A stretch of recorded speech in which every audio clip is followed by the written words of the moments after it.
When I look back on how many years I've been covering the Scarlet Celebration and doing the Hall of Fame videos, it's been about 30 years.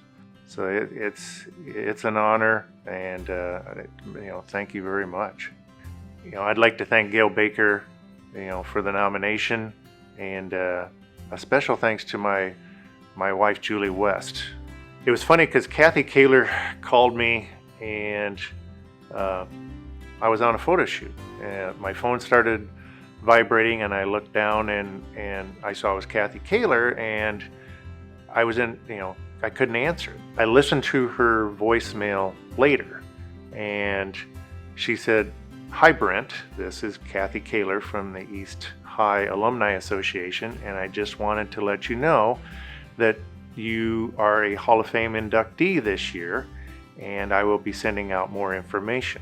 So I was dumbfounded. I couldn't believe it. Later on, I looked at the transcript that my phone had come up with. "Hi Brian, this is Kathy Taylor with East Tile on my association, and I wanted to let you know that you have been nominated to be a Hall of Fame and Sexy for this year.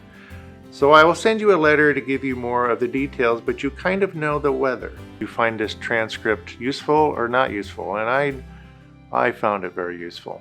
I'm not an East High grad. I was born and raised in Clarion, Iowa, and graduated from Clarion Community High School. I'm a Clarion cowboy. I graduated in '76, and our colors are red and black. I became an honorary East High class of '76 member through adoption from members of the class of '76. So I was going to all of these events with Julie. A lot of times they'd have their meetings at the hilltop. I guess I went enough that some of the people in the group started asking me, it's like, "Are you an East High grad?" Well, before I could say no, a couple of friends jumped in and said, "Oh yeah, don't you remember he sat in the back of Mr. Johnson's science class with us? He sat in the back with me and Steve," and then another classmate jumped in and said, "Oh yeah, he used to go with me out to the parking lot during lunch at East High." I didn't know what that meant until later on, that what going out to the parking lot at lunch meant. But anyway, they evidently said it enough that these other people believed it.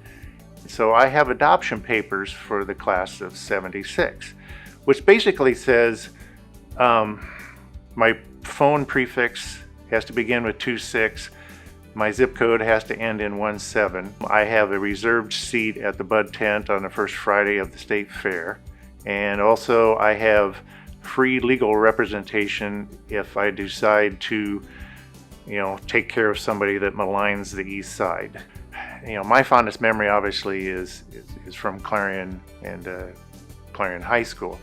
My photography career probably got started in Clarion. I've got great memories of, I played all sports. I had great teachers. I had great mentors at the time, and my love was art. Dick Simpson was an instructor in Clarion, and he showed me how to process film, how to develop film. So I became a yearbook photographer in 1975 and took a ton of photos. And then in 1976, my graduating year of high school, I was the head photographer for the yearbook. Probably tell my 18-year-old self, it takes work. I mean, it's always going to take work.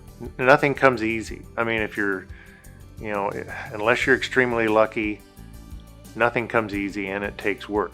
And if it's not fun, and if it's not working out and things aren't going your way, then go in a different direction. Find something else to do. That maybe something out there is telling you this isn't what you should be doing in life. There's the saying that bad things keep happening to me. Well, sometimes you need to change that around and say bad things are happening for me, that they're happening for me to make me move to in another direction for what I want to have as a career. And it's the other saying is if you want a lot of rainbows in life, and everything nice, you're going to have to put up with a lot of rain. I think I heard those two things on Ted Lasso. My advice to the East High alumni is, like, you got to keep giving. Again, it goes back to what was said with the Hall of Famers this year and past years. It takes work and it takes giving, and the work should never end, the giving should never end. The capital campaign, I think, did a great job. I think it can do more. The school needs to be competitive educationally and even athletically, but that doesn't happen unless people give back and give their time and their money to East High to help them grow. And again, in the educational system, for scholarships and for athletics, we could easily be competitive with the other metro schools, but it's going to take, again, can't say the word enough, giving of your time and funds.